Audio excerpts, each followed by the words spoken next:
Welcome to Chapter 28, Learning Objective 2. And here we're actually going to do a mathematical problem calculating unemployment. So let's go ahead and jump into it. And let me share my screen with you. All right, here we are. So that's what we're going to do in this objective, is calculate the unemployment rate for an economy. And remember, just a couple of terms to remember, that the labor force is made up of the number of people employed plus the number of people unemployed. How we calculate the unemployment rate, I talked about in the last objective, but we're just going to take the number of people unemployed divided by the labor force times 100, and we express that answer as a percentage. So it's the unemployment rate, or U rate, which I've referred to in the intro to these little videos. This graph gives you a historical perspective on the unemployment rate since 1960 along the red. The blue is a new term, and the blue is what we call the natural rate of unemployment. This natural rate is that there's always going to be people changing jobs, and changing jobs is not necessarily a bad thing, particularly if you're changing to a better position with better pay, better opportunities, and so on. So we're always going to have a certain amount of unemployment. This natural rate is set based upon trends and where we see things. And here we did have a natural rate of 6%.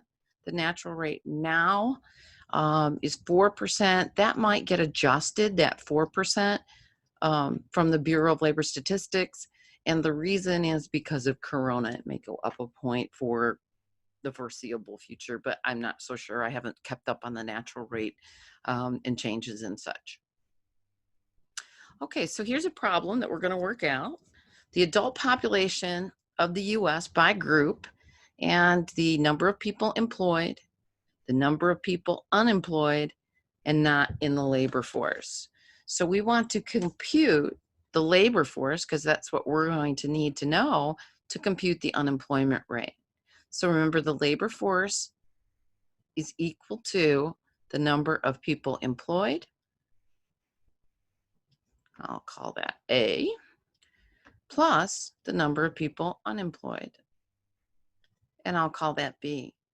We do not look at not in the labor force in this particular scenario. So 145.9 plus 8.5, how about 154.4? Okay, so now we know our labor force, but we want to compute our unemployment rate. And I'm going to do that on the next slide just so I have a little bit more room. So we said that the labor force, when we added the employed and unemployed together, we said that the labor force was 154.4 million. To compute the unemployment rate, what we're going to do is use that formula on the preceding slides, and we're going to say the number of people unemployed divided by the labor force. And remember, we just calculated the labor force right here. So let's take a look. The number of people unemployed is 8.5. So we're going to take 8.5, divide it by the 154.4, multiply that by 100, and express it as a percentage. So let me go ahead and do that.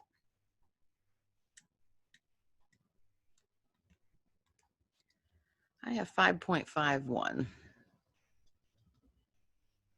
So that's what the unemployment rate would be in this scenario. And let's check our answers just to be sure. 5.5. I might have keyed in something a little bit incorrectly here, but 154.4 is the labor force, the unemployment rate of 5.5. So I usually ask students at this point, is 5.5 bad? And it's not necessarily bad if the natural rate is 6. The natural rate kind of gives us a barometer. If the natural rate is 6 and we're at 5.5, that's not a problem. If the natural rate is 4 and we're at 5.5, then that might be more of a significant indicator that things are not economically speaking, going according to plan. Okay, that's the end of this objective, and I'll see you back in the third objective where we talk about the corresponding feature to help us understand the unemployment rate, and that's the labor force participation rate. You want to look at both. If you just rely on the unemployment rate, as we saw in previous objectives, when the unemployment rate goes down, that could be a bad thing, right?